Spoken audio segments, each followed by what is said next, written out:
सुनते पृष्ठ संख्या 497। प्रणाम सेंसे। प्रणाम प्रणाम। पृष्ठ संख्या 497। 95तमः सर्गः। रावण का अपने मंत्रियों को बुलाकर शत्रु वध विषयक अपना उत्साह प्रकट करना और सबके साथ रणभूमि में आकर पराक्रम दिखाना। रावण ने लंका के घर घर में शोक मग्न राक्षसियों का करुणाजनक विलाप सुना।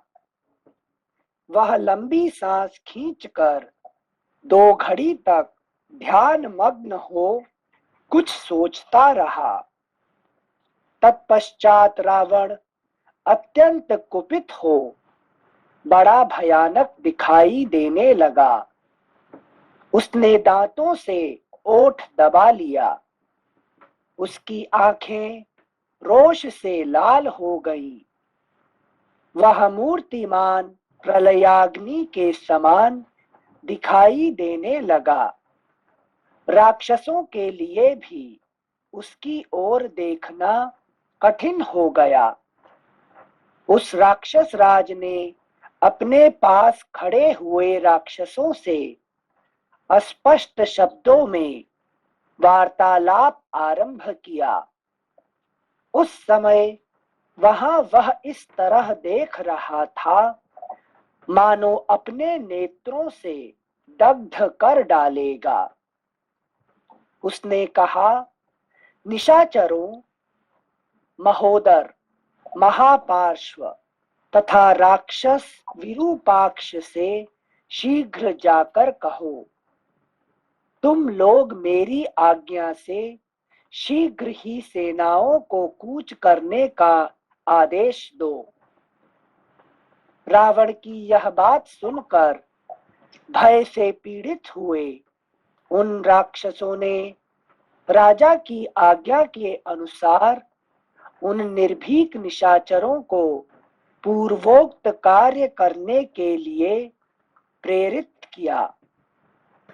तब तथास्तु कहकर भयानक दिखने वाले उन सभी राक्षसों ने अपने लिए स्वस्ति वाचन करवाया और युद्ध के लिए प्रस्थान किया। स्वामी की विजय चाहने वाले वे सभी महारथी वीर यथोचित रीति से रावण का आदर सम्मान करके उसके सामने हाथ जोड़े खड़े हो गए। तत्पश्चात रावण क्रोध से मूर्छित सा होकर बड़े जोर से हंस पड़ा और महोदर, महापार्श्व तथा राक्षस विरूपाक्ष से कहा, आज अपने धनुष से छूटे हुए तीखे बाणों द्वारा जो प्रलय काल के सूर्य सदृश तेजस्वी हैं, मैं राम और लक्ष्मण को भी यमलोक में पहुंचा दूंगा। आज शत्रु का वध करके खर, कुंभकर्ण, प्रहस्त तथा इंद्रजित के मारे जाने का भरपूर बदला चुकाऊंगा। मेरे बाण मेघों की घटा के समान सब ओर छा जाएंगे। अतः अंतरिक्ष, दिशाएं, आकाश तथा समुद्र कुछ भी दिखाई ना देगा। आज अपने धनुष से पंख वाले बाणों का जाल सा बिछा दूंगा और वानरों के मुख्य मुख्य यूथों का पृथक पृथक वध करूंगा। आज वायु के समान वेगशाली रथ पर आरूढ़ हो मैं अपने धनुष रूपी समुद्र से उठी हुई बाणमयी तरंगों से वानर सेनाओं को मथ डालूंगा। सिंसे ये जब मेघनाद मरा और उससे पहले प्रहस्त बड़े बड़े सब राक्षस मरे, तो जब वो मरते थे, उसको फाइनली जब मेघनाद बना तब बहुत दुख हुआ और ऐसा लगा युद्ध हार जाएगा, मतलब सब खत्म हो गया। अभी जो ये अध्याय चालू हो रहा है, ये वापस से ऐसा लग रहा है जैसे पीछे का तो कुछ हुआ ही नहीं। I have new found energy and मैं जाके अब फिर से राम को मार दूंगा, फिर से लक्ष्मण को मार दूंगा। तो ये भूलता चला जाता है क्या प्राणी, जैसे जैसे आगे बढ़ता है पीछे का सारा लॉस मतलब बिल्कुल ही मिटता चला जाता है क्या? जैसे अभी देखिए, अभी कोरोना में जो 2 साल जो पहले पहले जो नया नया कोरोना आया था, तो लोग कैसे कैसे डर के मारे घर से बाहर नहीं निकल रहे थे, है कि नहीं? हाँ, अभी तो कोरोना मिटा तो नहीं है। अब क्या कर रहे हैं, है कि सब नहीं? कुछ छोड़ छाड़ के सब नॉर्मल बिल्कुल। पहले से ज्यादा नहीं, नॉर्मल नहीं है, नॉर्मल नहीं है, पहले से ज्यादा ही प्रॉब्लम है हो गया दुनिया भर का, है कि नहीं? अभी देखेंगे तो पहले 2 साल पहले जो था उससे ज्यादा ही बुरा अभी हालत, है कि नहीं? हाँ। तो ऐसे ही अभी जो जो थे मेन 6 थे, काम क्रोध लोभ मोह मद आश्चर्य, ये रजस गुण का क्या है कि शाखा थे, लेकिन उसका साइड इफेक्ट। अब वो स्वयं आने आया कौन? रजस गुण, हाँ। है कि नहीं? तो असली रजस गुण अभी देखेंगे। अभी तक तो उसका साइड इफेक्ट था ना, यस है कि नहीं? जो काम क्रोध लोभ मोह मद आश्चर्य ये रजस गुण नहीं है, उसका साइड इफेक्ट था, हाँ, है कि नहीं? हाँ। अब आएगा, है कि नहीं? मेन रजस, मेन राक्षस आ गया, ठीक है ना? ओके। सो जिनसे मतलब जो कैसे बोलते हैं आध्यात्म लेवल पे, मेरे अपने लेवल पे, मतलब मैं कर्म करता जाता हूँ, दुख मिलता है, तब दुख तक तो याद रहता है, देन मेमोरी जस्ट वैनिशेस या मैं इग्नोर करके आगे बढ़ जाता हूँ। वो जो दुख का टाइम होता है, इट जस्ट फेड्स अवे। तो जाता कहाँ है वो? मतलब जैसे अभी दुख हुआ, देन आज बैठा रहा, थोड़ा दुखी चिंतित हुआ, 2 दिन बाद full energy is back, again trying to create new empire till I get another shot down, और फेल होने के बाद फिर से याद आएगा। तो ये जो प्रवृत्ति है, इसमें क्या मेमोरी क्या धोखा देती है क्या कि भूलते चले जाओ? नहीं, मेमोरी को धोखा नहीं देता, मेमोरी हमेशा काम करता है। तो हम क्या करते हैं, मेमोरी को धोखा देते हैं, मेमोरी हमें धोखा नहीं देता है। अच्छा, हम मेमोरी को धोखा देते हैं, अच्छा, है कि नहीं? हम क्या करते हैं, भुलाने के लिए कोशिश करते हैं। लोग दारू क्यों पीता है? भुलाने के ट्राई लिए। टू फॉरगेट, है कि नहीं? भूलने के लिए दारू पीता है, भूलने के लिए हम लोगों से गॉसिप के, है कि नहीं? जैसे देखिए अभी जो लोग अभी भयंकर जगह में जाते हैं तो क्या करते हैं, बड़े जोर जोर से गाना गाते हैं। हाँ। जो गाने वाला नहीं है वो भी गाना गाना शुरू कर देता है। क्यों? अपने अच्छा, आप डर को के मारे। डर को भुलाने के लिए। ओके, ठीक है ना? जब आप अकेला एक घर में रहते हैं तो टीवी को जो अकेला जो डर लगता है क्या करेंगे, टीवी चालू कर देंगे, जोर जोर से चलाओ, है कि नहीं? किससे जोर जोर से बात करो, है कि नहीं? या टेलीफोन से बात करो, ऐसा सब क्यों, है कि नहीं? उसको भुलाने के लिए, ठीक है ना? तो मेमोरी हमें धोखा नहीं देता, हम मेमोरी को धोखा देते हैं, ठीक है ना? Okay. Yes, that's correct. Hi, Sensei. Ram. Ram. Okay, that's correct. What you said is correct. This is because we, as a king, he also need to be encourage the co-fighters. That is the reason why, though he has a dukh, still he is able to manage the crowd to fight back with that. That is the reason why, अगर उसका मन बोलता भी है फिर भी वो नहीं मानता, नहीं मानता है। Yes, okay. अच्छा, राम साहब आगे क्या? राम साहब जापान में आगे क्या? सिंसे आप मंदिर बना रहे हो? अच्छा, इसलिए राम मंदिर बने तो राम जी आगे। अच्छा। अब राम मंदिर है अभी जस्ट मैंने लास्ट संडे को जाके हमने ये करके आए हैं, है कि नहीं? तो राम जी वहाँ पे है कि नहीं? आ गए जापान, है कि नहीं? अच्छा, good, thank you. Okay, thank you sensei, thank you Ram Sahab. श्लोक संख्या 14 से पढ़ रहे हैं। आज वायु के समान वेगशाली रथ पर सॉरी, श्लोक संख्या 13 से एक बार फिर पढ़ते हैं। आज अपने धनुष से पंख वाले बाणों का जाल सा बिछा दूंगा और वानरों के मुख्य मुख्य यूथों का पृथक पृथक वध करूंगा। आज वायु के समान वेगशाली रथ पर आरूढ़ हो मैं अपने धनुष रूपी समुद्र से उठी हुई बाणमयी तरंगों से वानर सेनाओं को मथ डालूंगा।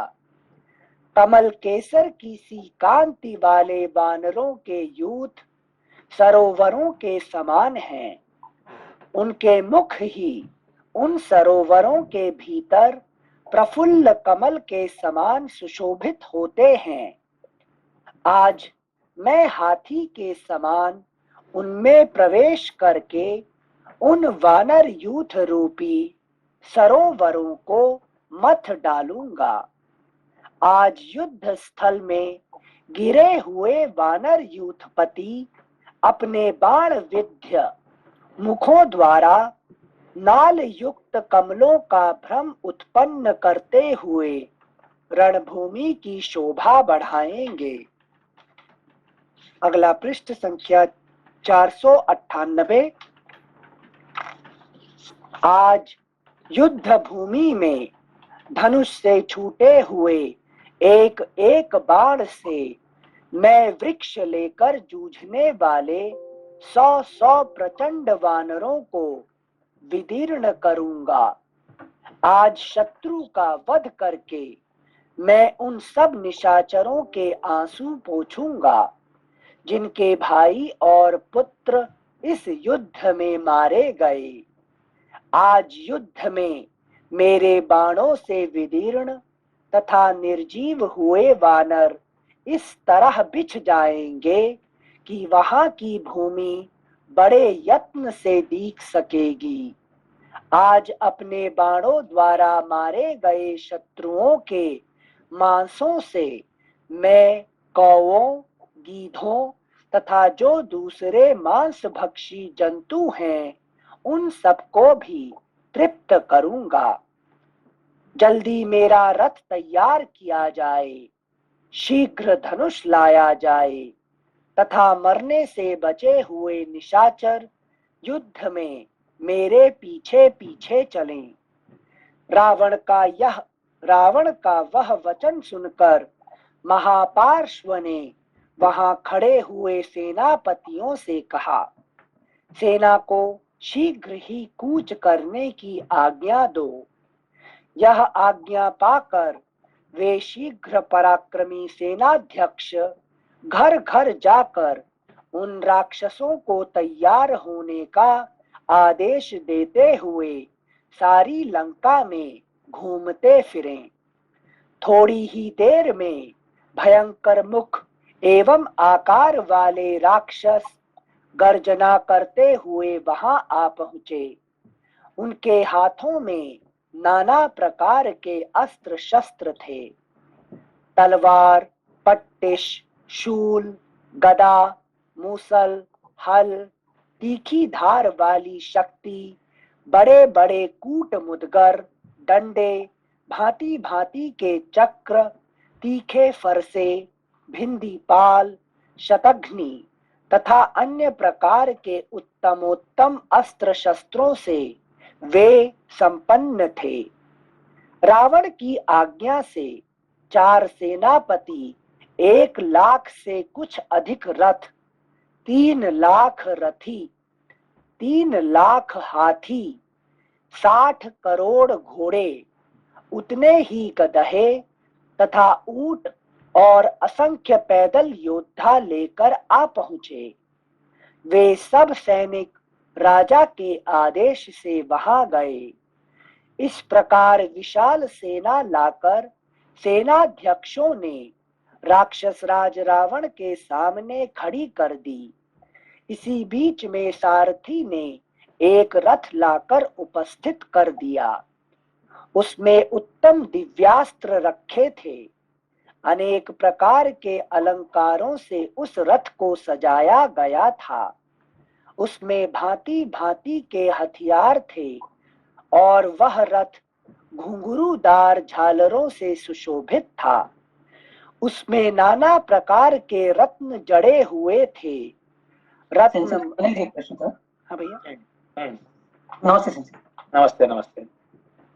सेंसर ये युद्ध जो अपन अभी देख रहे हैं शुरू से, तो इसमें रावण के पक्ष के बड़े बड़े लोग अभी मारे जा चुके हैं। फिर भी मतलब युद्ध में ऐसी प्रतीति नहीं हो रही है कि ये अभी वन साइडेड हो गया है। आई मीन ये जो युद्ध है लास्ट मोमेंट तक, जब तक ये दशग्रीव जब तक मरता नहीं है तब तक इसमें उतना ही रोमांच है जितना पहले था। तो how we can perceive it?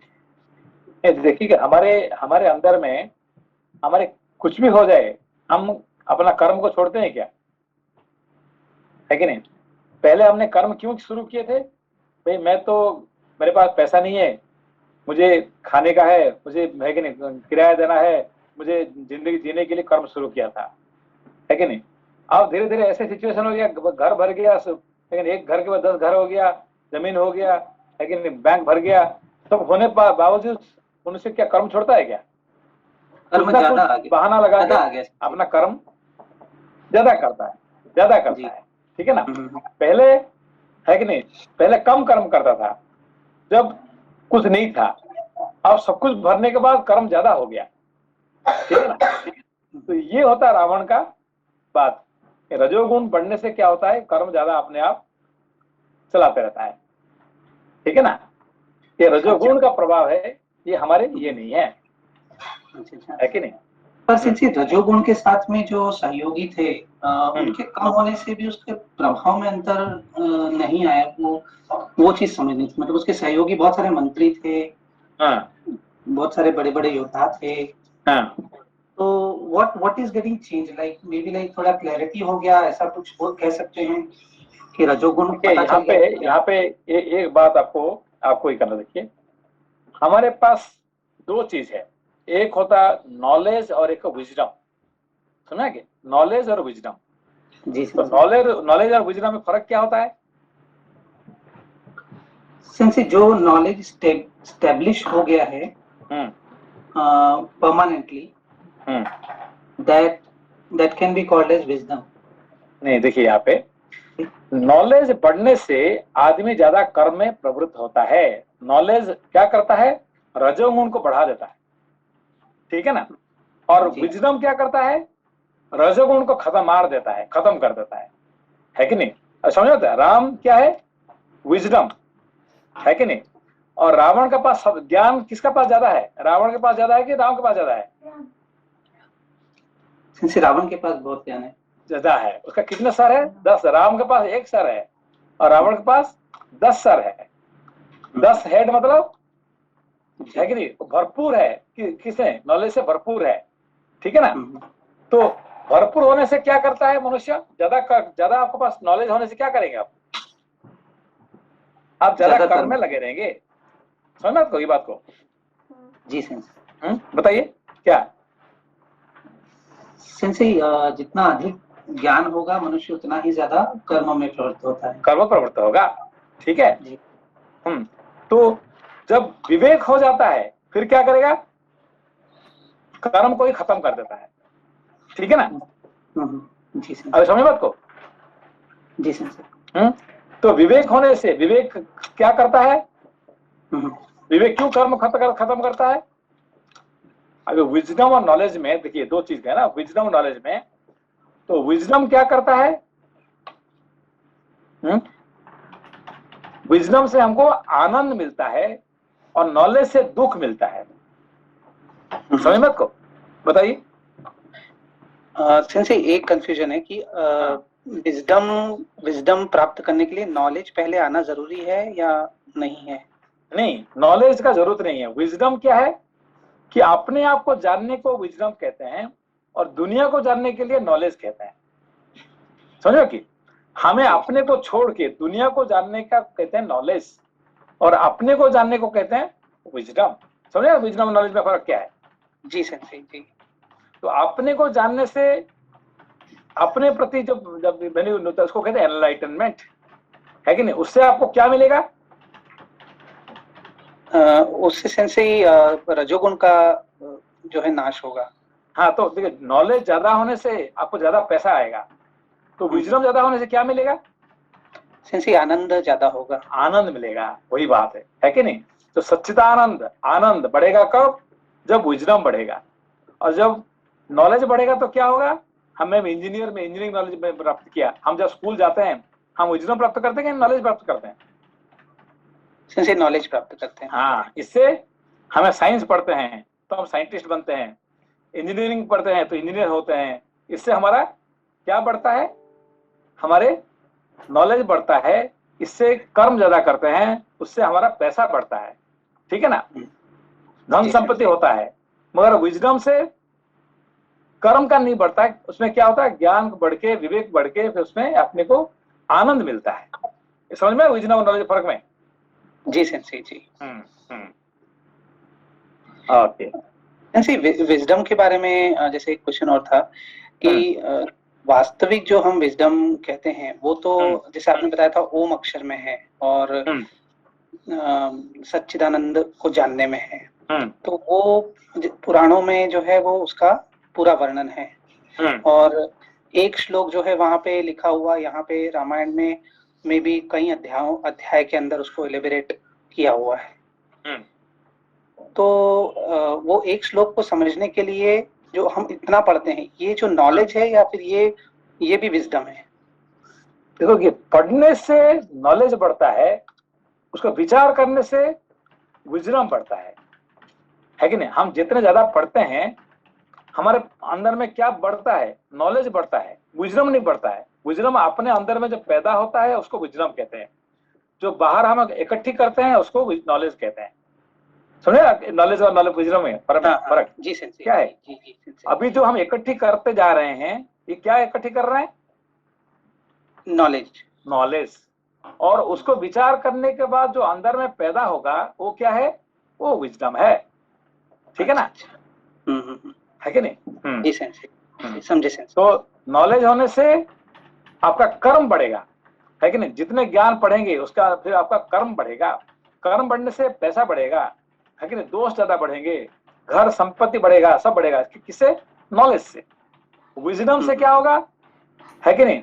सब घट जाएगा, मगर उसके बदले में आपको भरपूर आनंद मिलेगा, जी है कि नहीं?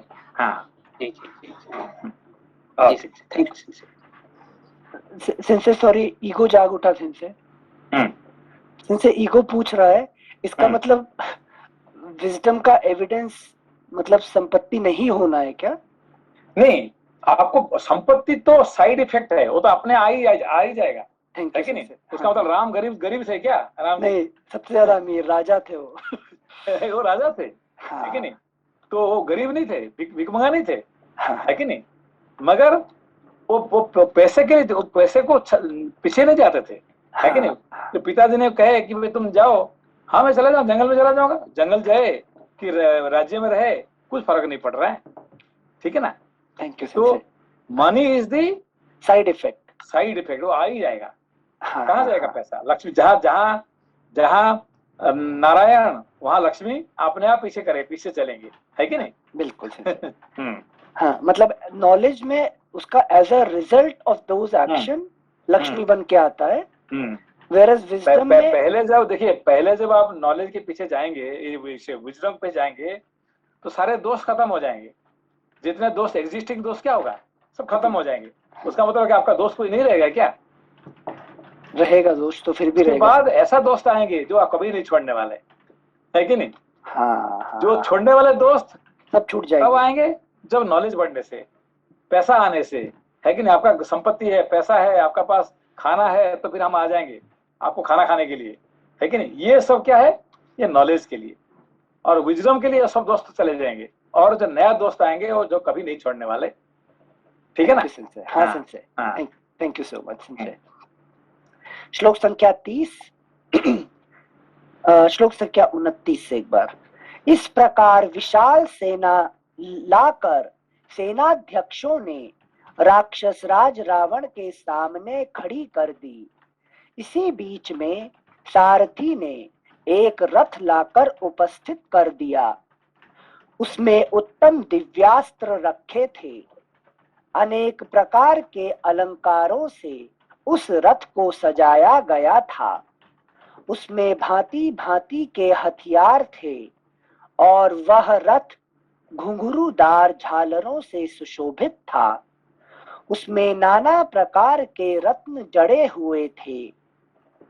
रत्नमय खंभे उसकी शोभा बढ़ाते थे और सोने के बने हुए सहस्रों कलशों से वह अलंकृत था। उस रथ को देखकर सब राक्षस अत्यंत आश्चर्य से चकित हो उठे। उस पर दृष्टि पड़ते अभी जो राम रावण युद्ध है बेसिकली किस किस का युद्ध है? ये है नॉलेज वर्सेस विजडम का। हाँ, ठीक है ना। रावण कौन सा पार्टी है? Knowledge party. और राम विजडम पार्टी। ये दोनों का युद्ध हो रहा है। हाँ, ठीक है ना। हाँ सिंसे। और राम की सेना में कौन कौन है? हाँ, हनुमान जी, वैराग्य लक्ष्मण और विभीषण सत्व।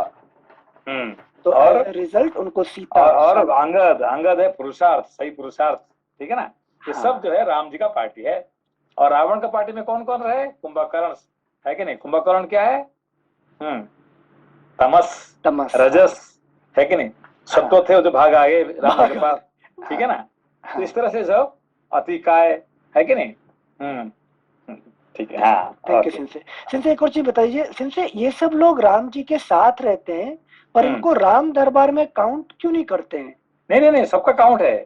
राम दरबार में अंगद का भी है, विभीषण का भी है, सबका काउंट है। मतलब मगर हम फोटो में इतने सारे इकट्ठे नहीं आ सकते, इसीलिए हम क्या करते हैं? अच्छा, राम, सीता, लक्ष्मण, हनुमान, ये चार मेन का होता है। मगर उनका विभीषण भी है कि नहीं? सुग्रीव का भी है। अब वो नहीं रहेगा तो राम दरबार नहीं हो सकता है। राम दरबार मतलब सारे का इकट्ठी है। ठीक है ना।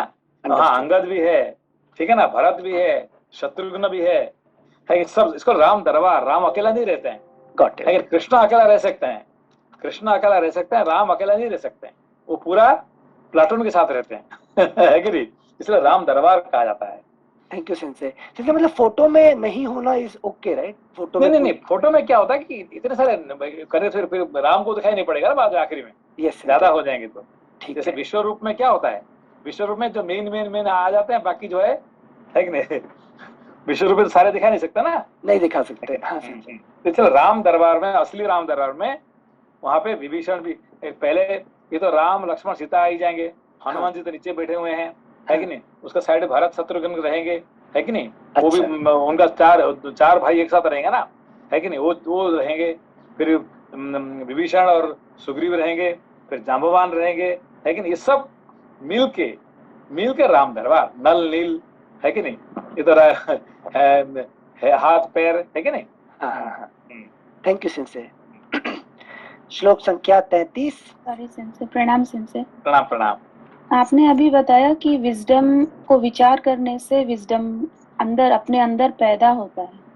सो हम लोग एवरीडे बहुत ही संसार में बिजी रहते हैं। सो यह विचार करने का विचार नहीं हो पाता है। सो आप इस पर थोड़ा क्योंकि हमने संसार में रहने से हमारा नॉलेज, हम किसको केयर करते हैं? नॉलेज को केयर करते हैं और विजडम को हम छोड़ देते हैं, इतनी इंपोर्टेंस नहीं देते हैं, जिसकी वजह से हम संसार में बिजी रहने का मतलब हम आप किससे पूछते हैं है कि नहीं? तो जब मिलते हैं क्या करते हैं? How are you? तो व्हाट यू आर इंटरेस्टेड? भाई हाउ आर यू मतलब उसको क्या पूछ रहे हैं है कि नहीं? उसका संसार में उसका साथ जो है उसको पूछ रहे हैं, संसार में साथ है कि नहीं? तो so you want to connect with the world है कि नहीं? Not you want to connect with your आत्मा है कि नहीं? When you are connecting with your own आत्मा it is wisdom. When you are connecting with the whole world it is knowledge. ठीक है? नॉलेज और विजडम का ये होता है, राम रावण का युद्ध है। ठीक है? नॉलेज और विजडम का जी। पर इसमें आपने बताया कि विचार करो, विजडम विचार करने पर पैदा होता है। तो यह विचार कैसे करेंगे? हम क्या करना चाहिए विचार? जो कुछ देखिए हमारे जिंदगी में जो कुछ आ रहे हैं कि जैसे कि पहले है कि नहीं, इसका नाम क्या परीक्षित। किसका नाम है? अर्जुन का जो पोता है उसका नाम क्या है? परीक्षित। क्यों परीक्षित हुआ है? परीक्षा करता रहता है, किसको परीक्षा करता है? जो भी उनके लाइफ में आता है हाँ, वो जो सही भी है या सामने आ जाता है उसको परीक्षा करता है।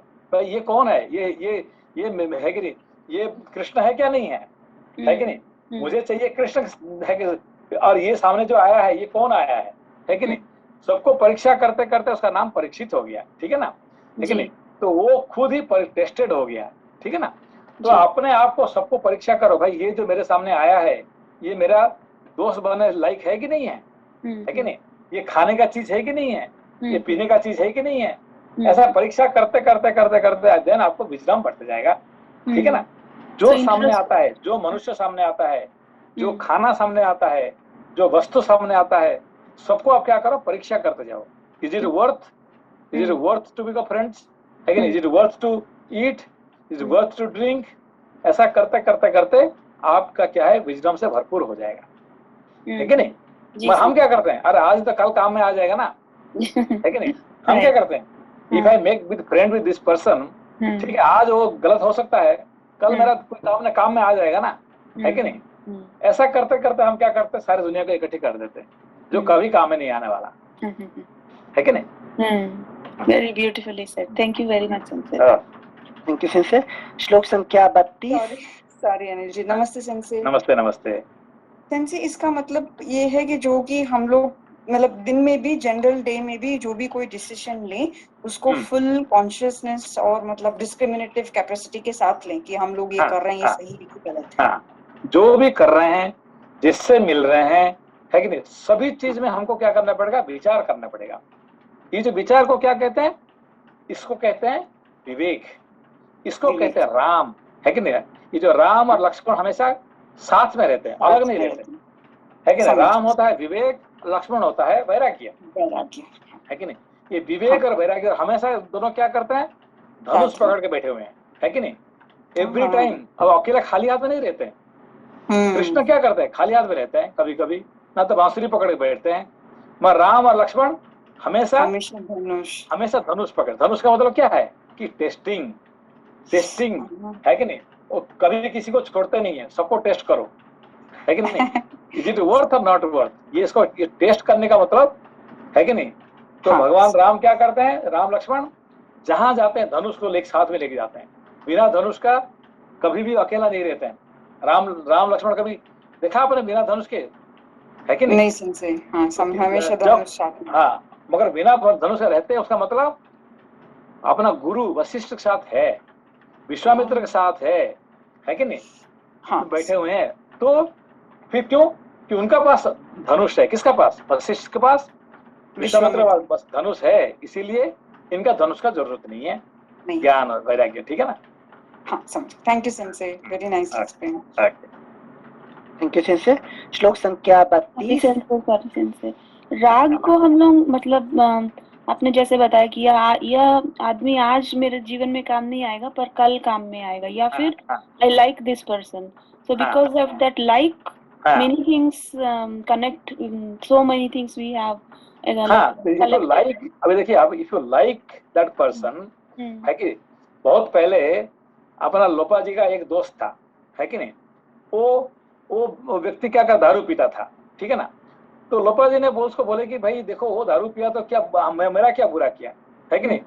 If is drinking let him drink, वो मेरा दोस्त है ना, तो वो दारू पिया तो मुझे क्या मतलब है कि नहीं। तो ये कहने से क्या होगा कि कैन यू स्टॉप, नो, उसको, है कि नहीं, उन्होंने गलत किया वहां पे है कि नहीं। तो कि नहीं वो दारू पी रहा है, ये पी रहा है तो मेरा घर में आके पिएगा, फिर मेरा उसका मेरा हस्बैंड भी उसके साथ मिलने के बाद वो भी पिएगा, है कि नहीं। फिर मेरा धीरे धीरे मेरा मन हो जाएगा, है कि नहीं। ऐसा भावना आ ही जाएगा, ठीक है ना। तो हमेशा क्या करना चाहिए कि विचार करो, इज इट वर्थ और नॉट वर्थ, है कि नहीं। This person, is he worth in my life और not worth in my life, है कि नहीं। चाहे खाना पीना जो भी है, जगह भी देखो, सब चीज क्या करो, विचार करते रहो, है कि नहीं। तो इससे राग भी हम लोग काट सकते हैं धनुष से। राग को अपने क्या करेंगे, उसको काट देंगे, है कि नहीं। ये सबसे बेस्ट एग्जाम्पल क्या है कि लक्ष्मण जी को इवन अपना पिताजी के बारे में क्या बोले उन्होंने, गलत है कि बात नहीं? कर रहे हैं। ये बुढ़ा का दिमाग खराब हो गया, है कि नहीं? ये एक है कि नहीं, ये कैकेयी से पत्नी मिलने के बाद इसका दिमाग खराब हो गया, उसको मार देना चाहिए, है कि नहीं? कौन कह रहे हैं? लक्ष्मण वैराग्य, है कि नहीं? जो राम जी कहते नहीं नहीं ऐसा नहीं कहना चाहिए, पिताजी को ऐसा नहीं कहना चाहिए, है कि नहीं? तो वो क्या कहता है, पिताजी चाहे कोई गलत काम करे तो उसको गलत कहना चाहिए, ठीक है ना? ये लक्ष्मण जी का, तो इसलिए लक्ष्मण जी किसी को, है कि नहीं, he doesn't like anybody except Ram, वो किसी को वो मानते ही नहीं है, ठीक है? उसका जिंदगी में एक ही अच्छा आदमी कौन है? राम जी, है कि नहीं? उसके छोड़ के कोई भी अच्छा नहीं है, ठीक है ना? जी, अच्छा, थैंक यू सेंसे। ठीक, किसी से श्लोक संख्या 32। उस रथ को देखकर सब राक्षस अत्यंत आश्चर्य से चकित हो उठे। उस पर दृष्टि पड़ते ही राक्षस राज रावण सहसा उठकर खड़ा हो गया। वह रथ करोड़ों सूर्यों के समान तेजस्वी तथा प्रज्वलित अग्नि के सदृश दीप्तिमान था। उसमें 8 घोड़े जुते हुए थे।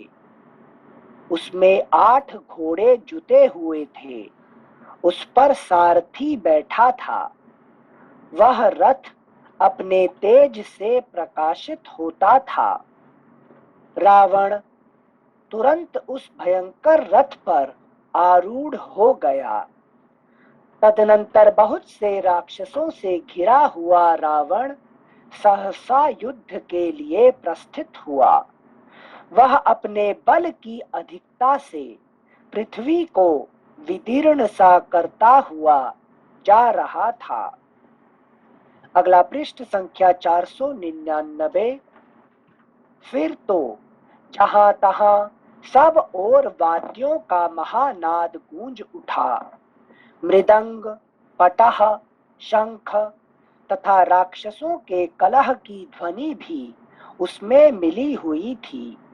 सीता को चुराने वाला दुराचारी ब्रह्म हत्यारा तथा देवताओं के लिए कंटक रूप राक्षस राज रावण छत्र एवं चवर लगाए श्री रघुनाथ जी के साथ युद्ध करने के लिए आ रहा है।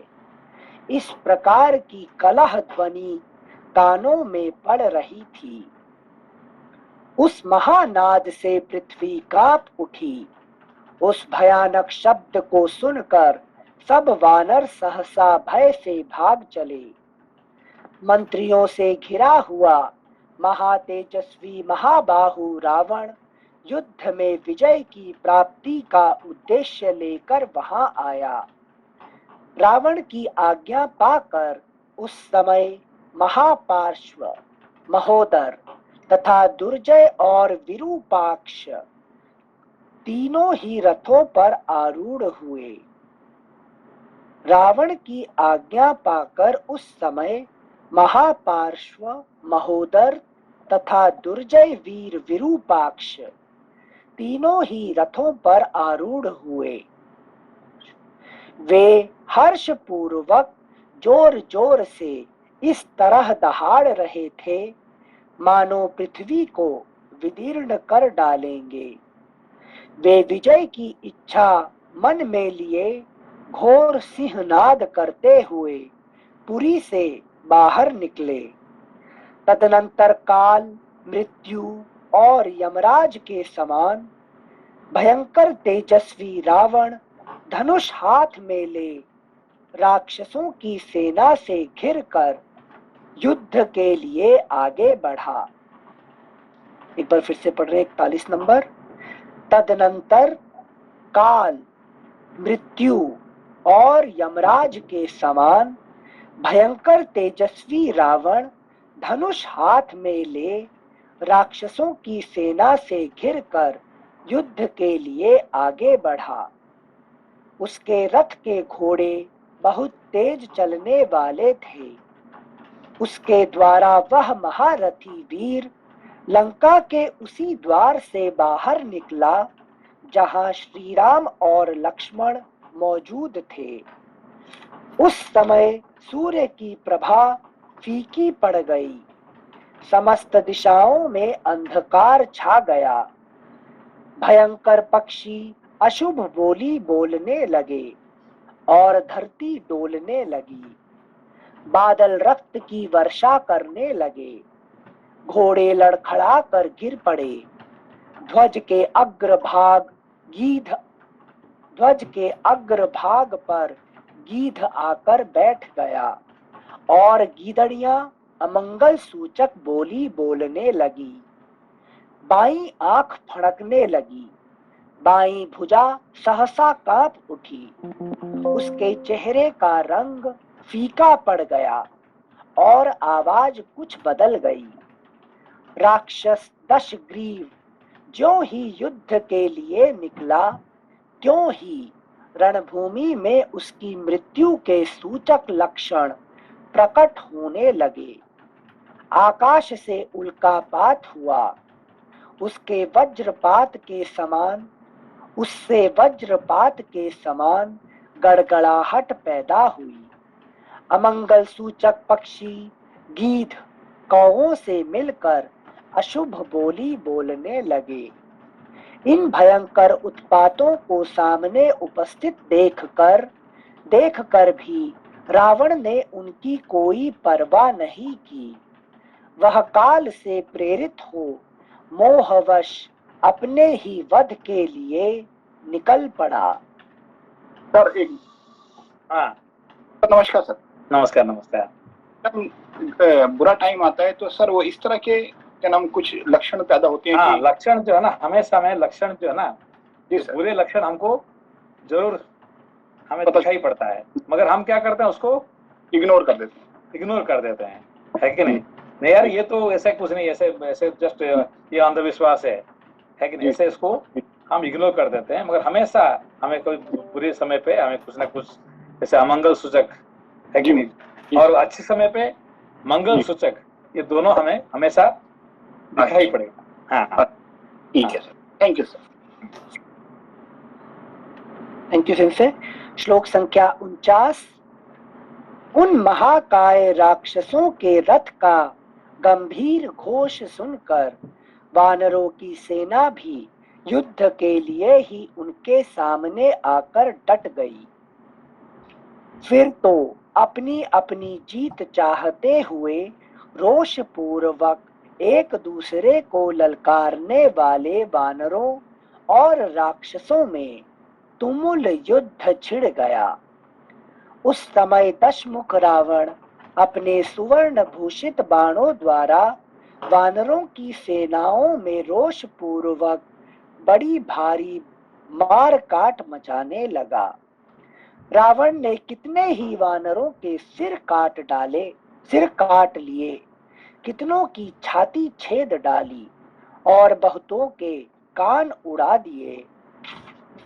अगला पृष्ठ संख्या 500। कितनों ने घायल होकर प्राण त्याग दिए। रावण ने कितने ही वानरों की पसलियां फाड़ डाली, कितनों के मस्तक कुचल डाले और कितनों की आंखें चौपट कर दी। दशमुख रावण के नेत्र क्रोध से घूम रहे थे। वह अपने रथ के द्वारा युद्ध स्थल में जहां जहां गया, वहां वहां वे वानर यूथपति उसके बाणों का वेग ना सह सके। इस प्रकार श्री वाल्मीकि निर्मित आर्ष रामायण आदि काव्य के युद्ध कांड में 95वां सर्ग पूरा हुआ। मेरी नमस्ते। मेरी एक प्रश्न है यहाँ पर।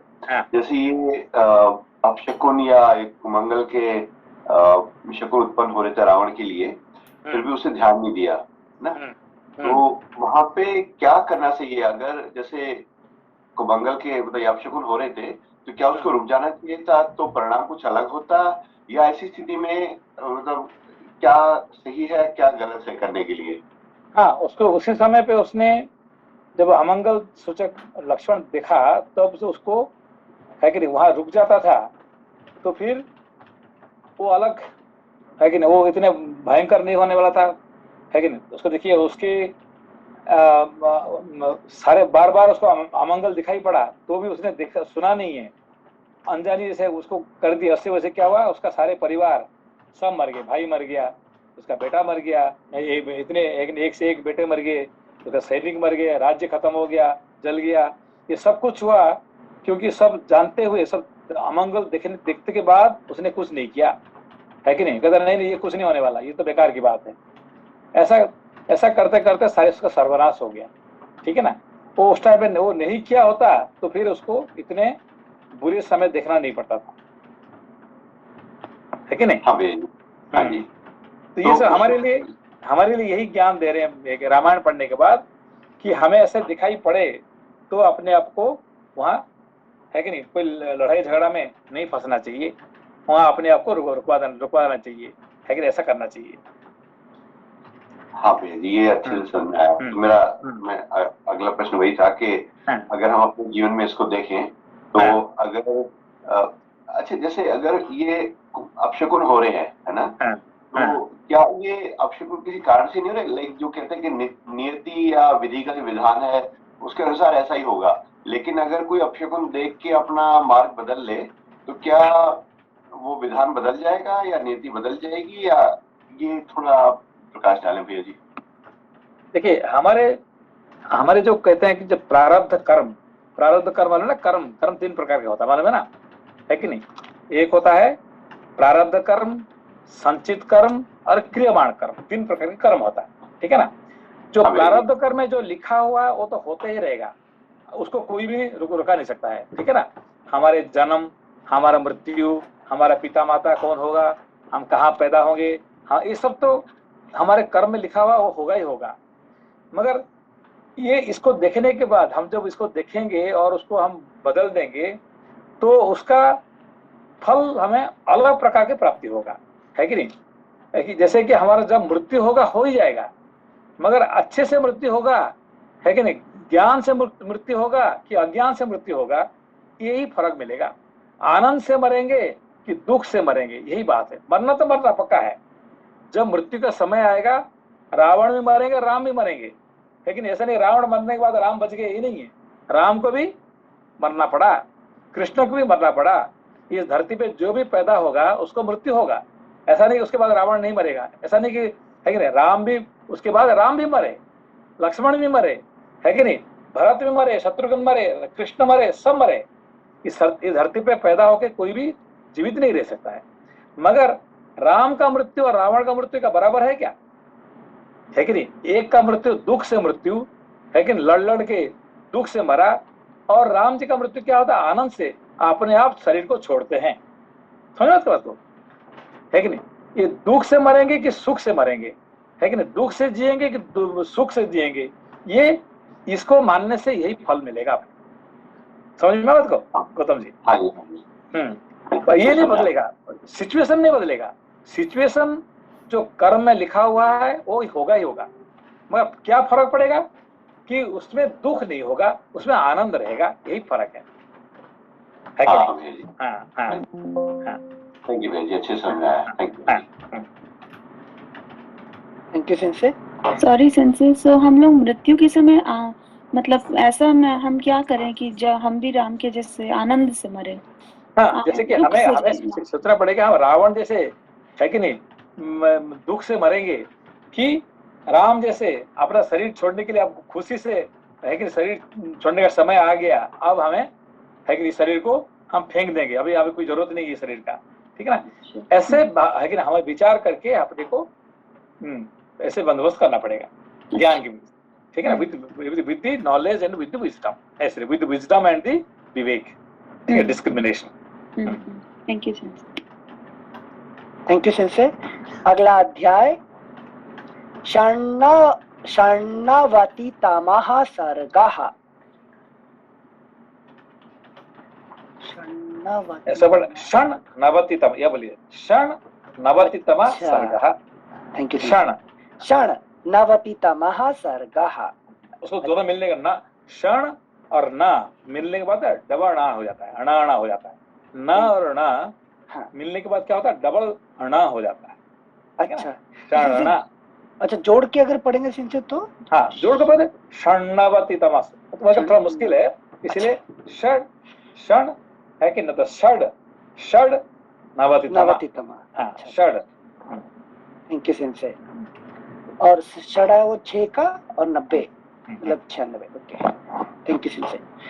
षण्णवतितमः सर्गः। सुग्रीव द्वारा राक्षस सेना का संहार और विरूपाक्ष का वध।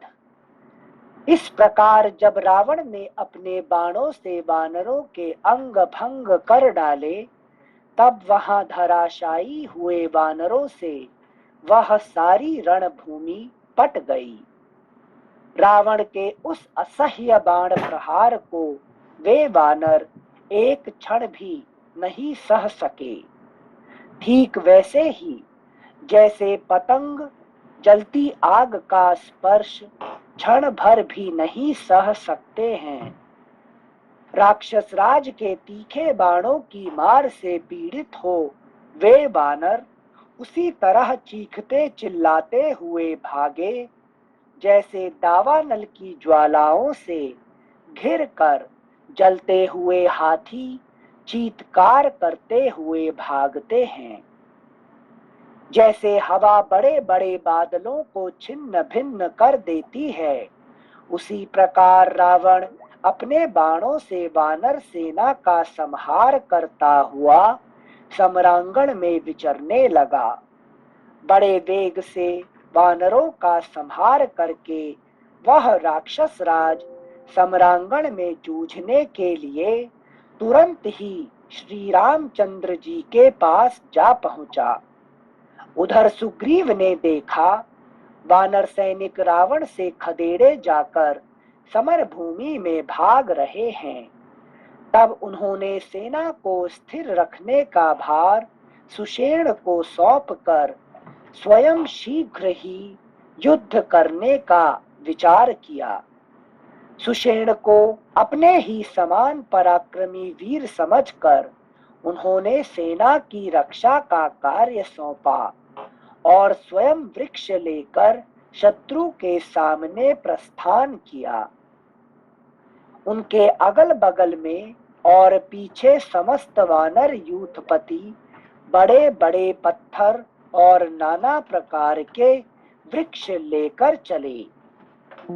उस समय सुग्रीव ने युद्ध में उच्च स्वर से गर्जना की और प्रलय काल में बड़े बड़े वृक्षों को उखाड़ फेंकने वाले वायु देव की भांति उन सुग्रीव ने क्या किया? युद्ध में उच्च स्वर से गर्जना की। तो गर्जना मतलब जिनसे मंत्रोच्चारण उनका जो गर्जन। अभी जो उनका नाम क्या है? सुग्रीव। सुग्रीव सुग्रीव मतलब क्या है? बहुत अच्छे से ग्रहण करते हैं, बड़े कंठ से उनका कंठ बहुत अच्छा है, इसलिए उच्चारण वैखरी है।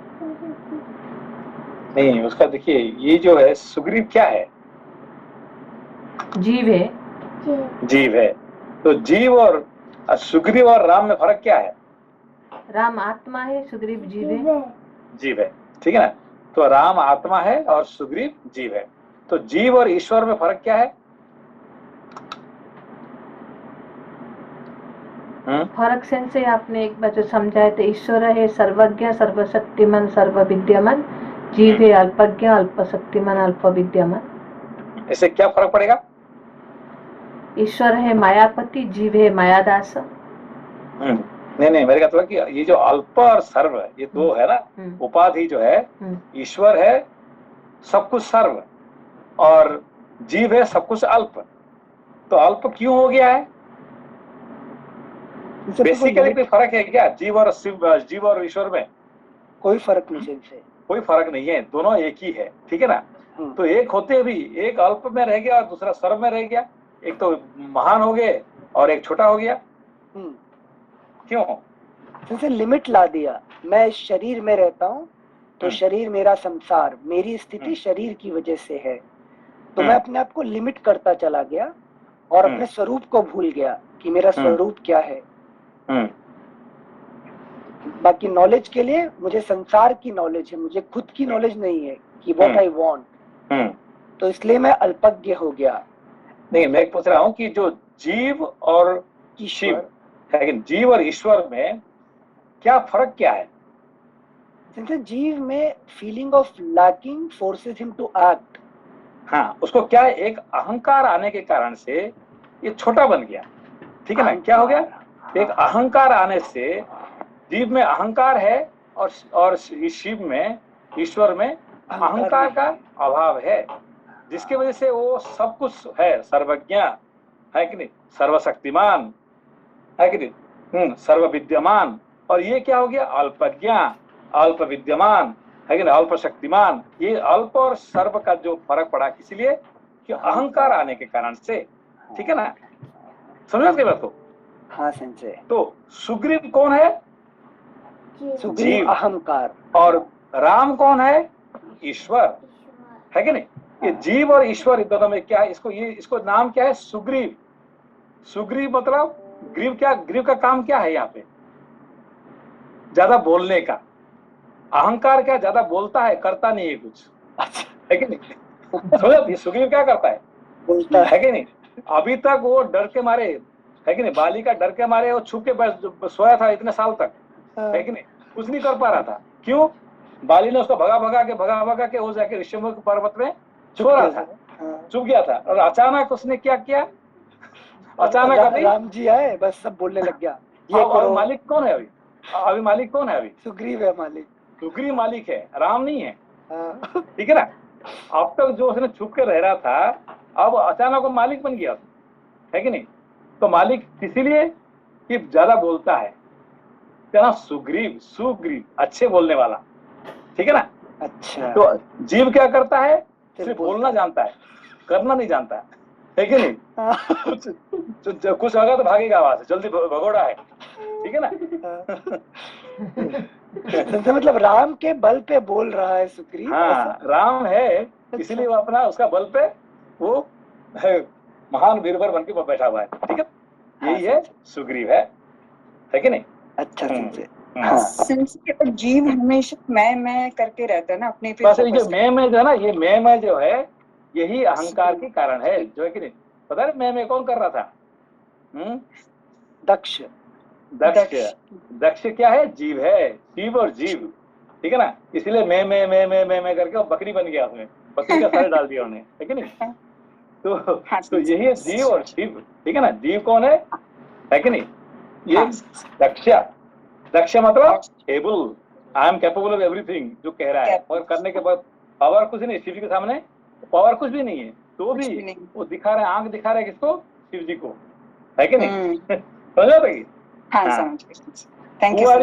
अरे तुम तो मेरा, है कि नहीं, मेरा बेटी को तुम शादी किए, तुम मेरे छोटे हो ना, मेरे से मुझे प्रणाम करना चाहिए। हाँ, मैं जब आऊंगा तो उठना चाहिए। हाँ, उठना चाहिए। ये कौन कह रहे हैं? जीव कह रहे हैं शिव को, है कि नहीं? क्योंकि शिव का पावर पता नहीं है, देखने के बाद उसको बकरी बना दिए, है कि नहीं?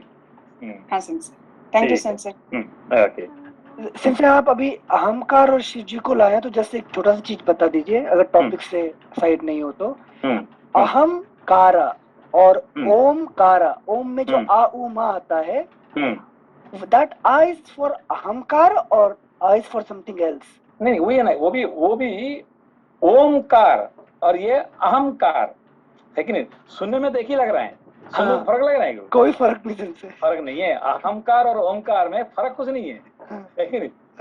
तो एक होता है कि जो ब्रह्म को रिप्रेजेंट करता है, और एक जीव को रिप्रेजेंट करता है, ठीक है ना? उसको ब्रह्म को जीव बना लेने वाला कौन है? ये अहम आने के बाद मैं, है कि नहीं, मेरापन आने की वजह से वो क्या कर देता है कि नहीं, उसको छोटा बना देता है कि नहीं? ऑफ कोर्स ग्रामेटिकली उसका ओमकार का और अहंकार में थोड़ा फर्क है कि नहीं? वहाँ जो है ओम का है कि नहीं, उसको अलग है, उसका मीनिंग थोड़ा बदल जाएगा। तो चलिए आगे चलते हैं। Thank you sensei. श्लोक संख्या 10। उस समय सुग्रीव ने युद्ध में उच्च स्वर से गर्जना की। गर्जना की, उसने देखिए उसका क्या काम है? गर्जन करना। लड़ाई कौन कर रहे हैं? राम जी की पावर से लड़ रहे हैं रावण के साथ। और ये क्या कर रहे हैं? सिर्फ गर्जना कर रहा है कि नहीं? इसका काम गर्जना करने का काम है कि नहीं? हम है ना, हम कुछ कर रहे हैं ना, है कि नहीं? हम आपके पीछे हैं, हम पीछे है कि नहीं? हाँ, हम अमेरिका है, अमेरिका। Thank you sensei. श्लोक संख्या 10। उस समय सुग्रीव ने युद्ध में उच्च स्वर से गर्जना की और प्रलय काल में बड़े बड़े वृक्षों को उखाड़ फेंकने वाले वायुदेव की भांति उन विशालकाय वानर राज ने विभिन्न प्रकार की आकृति वाले बड़े बड़े राक्षसों को गिरा गिरा कर मथ एवं कुचल डाला। जैसे बादल वन में पक्षियों के समुदाय पर ओले बरसाता है, उसी प्रकार सुग्रीव राक्षसों की सेनाओं पर बड़े बड़े पत्थरों की वर्षा करने लगे। वानर राज के चलाए हुए शैल खंडों की वर्षा से राक्षसों के मस्तक कुचल जाते और वे ढहे हुए पर्वतों के समान धराशायी हो जाते थे। अगला पृष्ठ संख्या 501। इस प्रकार सुग्रीव की मार से जब सब ओर राक्षसों का विनाश होने लगा तथा वे भागने और आर्तनाद करते हुए पृथ्वी पर गिरने लगे, तब विरूपाक्ष नामक दुर्जय राक्षस हाथ में धनुष ले अपना नाम घोषित करता हुआ रथ से कूद पड़ा और हाथी की पीठ पर जा चढ़ा। उस हाथी पर चढ़कर महाबली विरूपाक्ष ने बड़ी भयानक आवाज में गर्जना की और वानरों पर वेग पूर्वक धावा किया। उसने सेना के मुहाने पर सुग्रीव को लक्ष्य करके बड़े भयंकर बाण छोड़े और डटे हुए राक्षसों का हर्ष बढ़ाकर उन्हें स्थिरता पूर्वक स्थापित किया। उस राक्षस के पैने बाणों से अत्यंत घायल हुए वानर राज सुग्रीव ने महान क्रोध से भरकर भीषण गर्जना की और विरूपाक्ष को मार डालने का विचार किया। शूरवीर तो वे थे ही, सुंदर ढंग से युद्ध करना भी जानते थे। अतः एक वृक्ष उखाड़ कर आगे बढ़े और अपने सामने खड़े हुए उसके विशाल हाथी पर उन्होंने उस वृक्ष को दे मारा। सुग्रीव के प्रहार से घायल हो वह महान गजराज एक धनुष पीछे हटकर बैठ गया और पीड़ा से आर्तनाद करने लगा।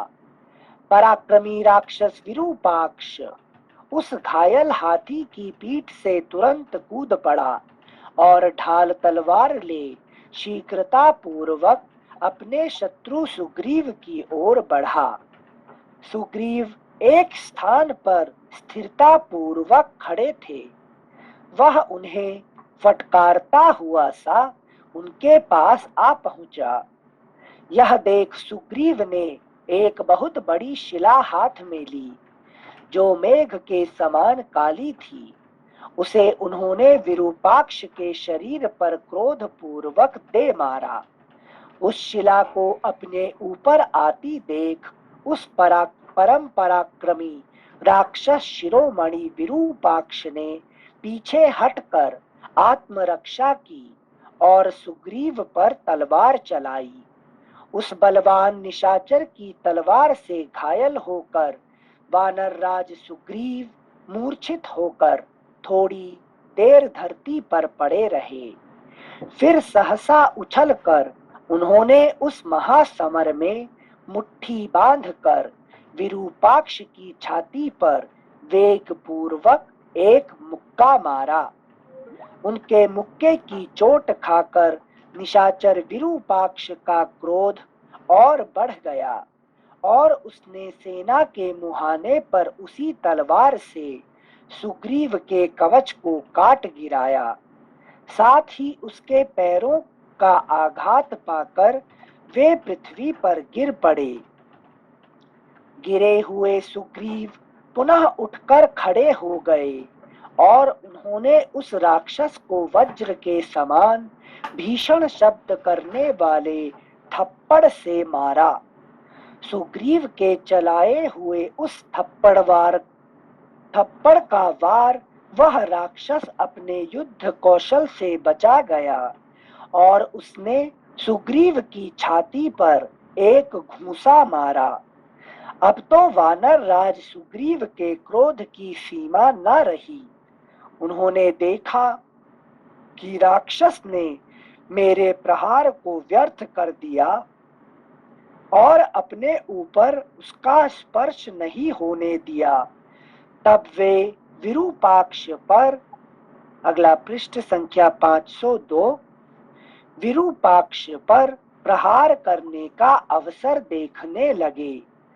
तदनंतर सुग्रीव ने विरूपाक्ष के ललाट पर क्रोधपूर्वक दूसरा महान थप्पड़ मारा, जिसका स्पर्श इंद्र के वज्र के समान दुस्सह था। उससे आहत होकर विरूपाक्ष पृथ्वी पर गिर पड़ा। उसका सारा शरीर खून से भीग गया और वह समस्त इंद्रिय गोलकों से उसी प्रकार रक्त वमन करने लगा जैसे झरने से जल गिर रहा हो। उस राक्षस की आंखें क्रोध से घूम रही थीं। वह फेन युक्त रुधिर में डूबा हुआ था। वानरों ने देखा विरूपाक्ष अत्यंत विरूपाक्ष, कुरूप नेत्र वाला और भयंकर हो गया है। खून से लथपथ हो, छटपटाता, करवटें बदलता तथा करुणाजनक आर्तनाद करता है। इस प्रकार वे दोनों वेगशाली वानरों और राक्षसों के सैन्य समुद्र, मर्यादा तोड़कर बहने वाले दो भयानक महासागरों के समान परस्पर संयुक्त हो युद्ध भूमि में महान कोलाहल करने लगे। वानर राज सुग्रीव के द्वारा महाबली विरूपाक्ष का वध हुआ देख वानरों और राक्षसों की सेनाएं एकत्र हो बढ़ी हुई गंगा के समान उद्वेलित हो गई। एक ओर आनंद जनित कोलाहल था तो दूसरी ओर शोक के कारण आर्तनाद हो रहा था। इस प्रकार श्री वाल्मीकि निर्मित आर्ष रामायण आदि काव्य के युद्ध कांड में 96वां सर्ग पूरा हुआ। समाप्त करने के लिए थोड़ा जल्दी से चलें, ठीक है ना? फिर बाकी जो कुछ प्रश्न है तो फिर कल करेंगे, ठीक है? हाँ सिंचे। ओके, प्रणाम नमस्ते सिंचे। सेंसे। प्रणाम सिंचे। नमस्ते सेंसे।